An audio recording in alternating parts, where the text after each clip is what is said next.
ની અંદર મોદી સરકાર આવતા ગુજરાતમાં હંમેશા એક સૂત્ર હતું કે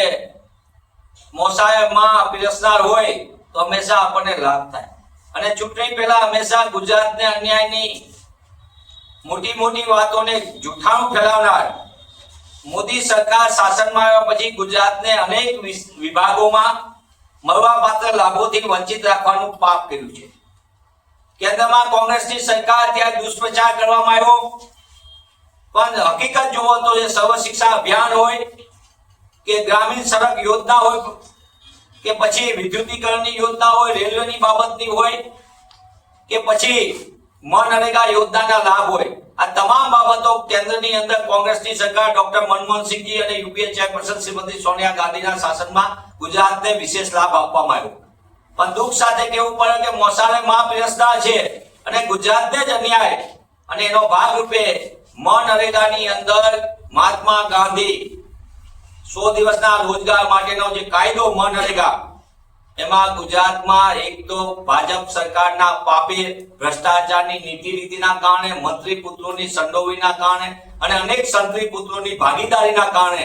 ગુજરાતમાં 42 દિવસથી 46 દિવસથી રોજગાર આપી શકી છે સરકાર। એમાં પણ અનેક ગણો ભ્રષ્ટાચાર અને ભ્રષ્ટાચાર ગામથી લઈને ગાંધીનગર ને શહેરથી લઈને સચિવાલય સુધી વ્યાપેલો હોવાના કારણે જે 8000 કરોડ 5 વર્ષમાં મળ્યા, જે સદંતર 10મા ભાગનું અન્ય રાજ્યો કરતા, પણ તેમાં પણ ગુજરાતે એ 8000 કરોડનો સદુપયોગ કરવાને બદલે 50% કરતા વધુ નાણાં બારોબાર સગે વગે થયા છે। ત્યારે ગુજરાતને સાચા અર્થમાં અન્યાય કરનારી મોદી સરકારના કારણે ગુજરાતના 6.5 કરોડ ગુજરાતીઓને બારોબાર અન્યાય થઈ રહ્યો છે। શિક્ષણના અધિકારમાં હોય કે પછી આરોગ્ય સેવાના અધિકારની અંદર હોય કે પછી દેશમાં બધા ગુજરાતનું મીઠું ખાય છે, લૂણ ખાય છે, એ પછી અગરિયાના પ્રશ્નની વાત હોય કે પછી